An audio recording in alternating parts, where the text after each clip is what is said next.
I love A World of Difference. Written by Richard Matheson and directed by Ted Post, the episode features a fantastic premise executed flawlessly. There's a variance in locations, really great performances, some remarkable visuals, and it's just a really well-told story that leaves you questioning what really happened in the end.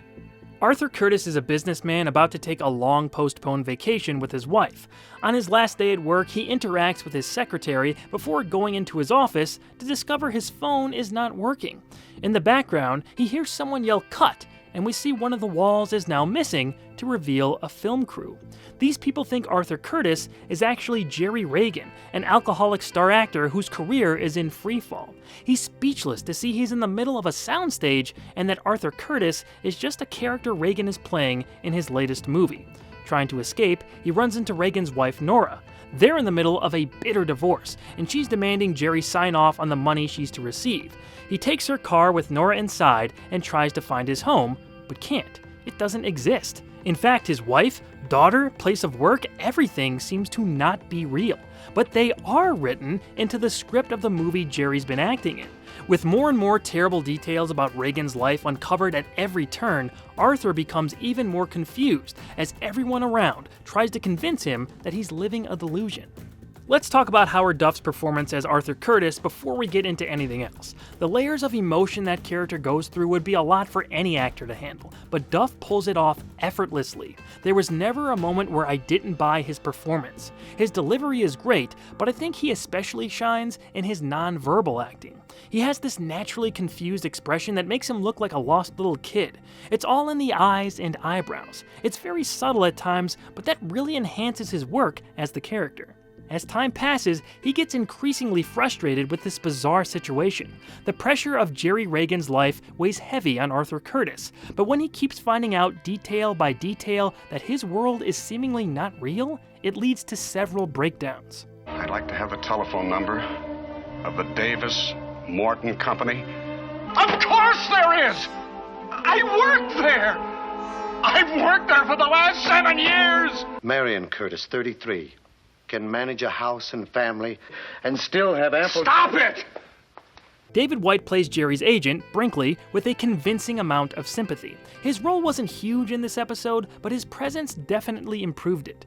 Jerry, sometimes I'd like to escape myself, away from this turmoil, to some simpler existence. Another standout performance was Eileen Ryan as Jerry's soon-to-be ex-wife, Nora. The venom she spews out for her entire time on screen is something to see, and very well done.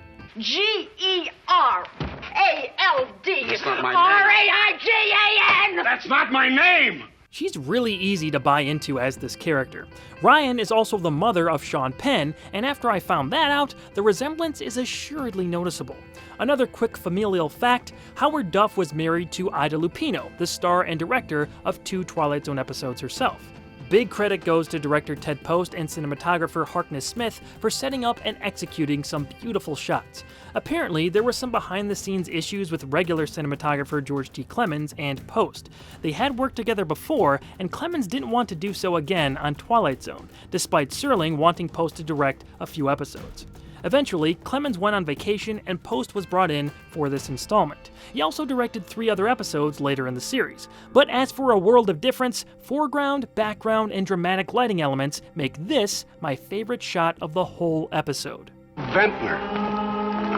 V-E-N-T-N-E-R. Just before that, the reveal of the film crew was impressively accomplished. Supposedly, the wall was on rails so it could move as quickly and efficiently as possible. That whole scene, up until that point, happens in one shot and it looks great. Everything about the following few minutes in the studio is just so cool to me. I love how it looks, and I love how it plays out. Later, this sequence of Reagan's car speeding through traffic is amazing, effectively building intensity as things ramp up in the final act.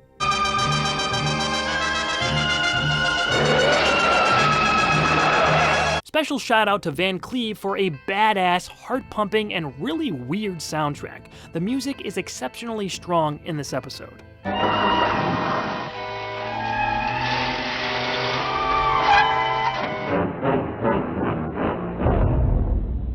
When Jerry's agent tells Arthur they're tearing down the set of his office, he speeds to the studio for one last-ditch effort of returning home. When he arrives, he sits in his chair, distraught. Don't leave me here. Don't leave me here. The room transforms around him, and Arthur seems to be home. His wife greets him as they leave early for their vacation, but not before hearing voices in the distance. All right, let's get those lamps and tables out of here. After Arthur rushes his wife out, we cut back to Jerry's world, where his agent searches for him. We then hold on the title of the script. It reads, The Private World of Arthur Curtis. We see a plane take off as Serling's closing narration mentions Curtis somehow escaped reality. But which reality was the original? It's not explicitly stated, but I'd guess more people would say Jerry Reagan was the real persona. The evidence kind of points to that.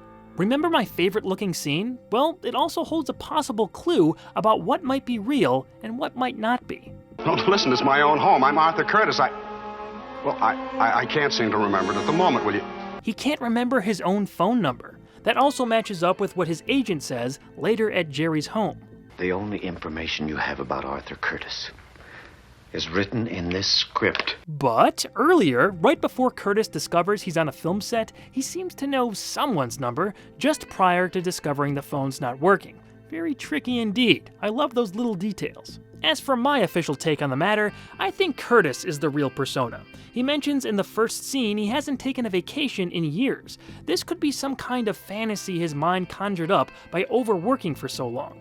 Jerry Reagan may represent his job and how he can't escape those problems and responsibilities. He has to let go of that to finally go on vacation. The other way around of Reagan being the real person is just a little too simple for me.